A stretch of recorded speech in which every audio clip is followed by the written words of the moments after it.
नमस्कार, आदाब। मैं सदर सैफी और आप देख रहे हैं हमारा खास बुलेटिन। आइए देखते हैं देश व प्रदेश से जुड़ी आज की कुछ खास खबरें। ऑपरेशन सिंदूर के बाद भारत और पाकिस्तान के बीच जबरदस्त तनाव है। ऐसे में समाजवादी पार्टी के अध्यक्ष अखिलेश यादव ने सरकार को टेक्नोलॉजी और संवेदनशील सूचनाओं को आदान प्रदान को लेकर सतर्क किया है। उन्होंने इस बेहद संवेदनशील मुद्दा बताते हुए कहा कि आजकल साइबर क्राइम निरंतर बढ़ रहा है, जिसकी वजह से आम आदमी ठगा जा रहा है।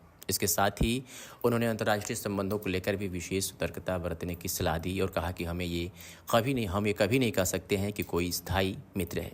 सपा अध्यक्ष एक लंबी पोस्ट के जरिए कई मुद्दों को लेकर सरकार को आगाह किया। उन्होंने लिखा, आज के युग में जबकि लगभग हर हाथ में मोबाइल है, हर तरह के ज़मीनी, हवाई वाहनों और जलपोतों तक में जीपीएस लगा है और हर तरह की गतिविधि, चाहे वो शासनिक प्रशासनिक हो, बैंकिंग हो या विविध संवेदनशील सूचनाओं का आदान प्रदान, सब कुछ तो इंटरनेट पर ही निर्भर कर रहा है। ऐसे में कम्युनिकेशन एक बेहद संवेदनशील मुद्दा बन जाता है। सपा चीफ ने लिखा कि साइबर क्राइम का अपराध निरंतर बढ़ रहा है, जिससे बड़ी से बड़ी कंपनियां हैक हो रही है और आम आदमी ठगा जा रहा है। ये ठीक है कि टेक्नोलॉजी का विकास वैश्विक होता है और जो तकनीकी के क्षेत्र में सबसे अधिक विकसित होता है उससे तकनीकी ली जाती है, लेकिन ऐसी सेवाओं पर देश की सरकार का निर्णायक नियंत्रण हर हाल में संभव होना ही चाहिए, जिससे सरकार चाहे तो किसी आपातकाल या विपरीत परिस्थितियों या खराब हालातों में ऐसी विदेशी कंपनियों पर तत्काल नियंत्रण कर सके। उन्होंने लिखा कि वैश्विक संबंध चूंकि सिर्फ अपने हाथ में नहीं होते हैं, इसलिए इस क्षेत्र में विशेष सावधानी बरतने की जरूरत पड़ती है।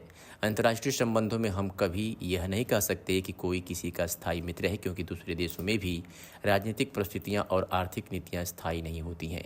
अंतर्राष्ट्रीय स्तर पर संबंध व्यक्तिगत नहीं होते हैं और अगर किसी हाल विशेष में कुछ समय के लिए हो भी जाए तो भी हमेशा अस्थायी रहे, इसकी गारंटी कोई भी नहीं दे सकता है।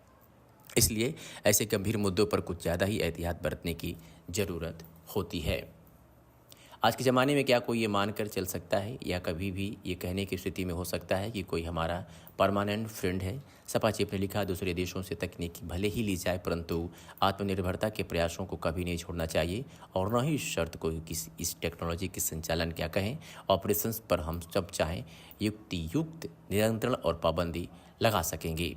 ये देश की सिक्योरिटी और सेफ्टी का बेहद सेंसिटिव मुद्दा है, ये बात हमेशा याद रखनी चाहिए। उन्होंने लिखा कि एक तरफ सरकार अपनी एजेंसियों का दुरुपयोग करके स्थानीय कारोबारियों को परेशान करती है, निवेश करने वालों से कमीशन मांगती है, जिससे देश के उद्योगपति से लेकर स्टार्टअप तक हतोत्साहित होते हैं और दूसरी तरफ विदेशी कंपनियों के लिए स्वागत द्वार बनती है। देश व प्रदेश से जुड़ी हर खास खबर के लिए हमारे चैनल को सब्सक्राइब, लाइक व शेयर भी करें।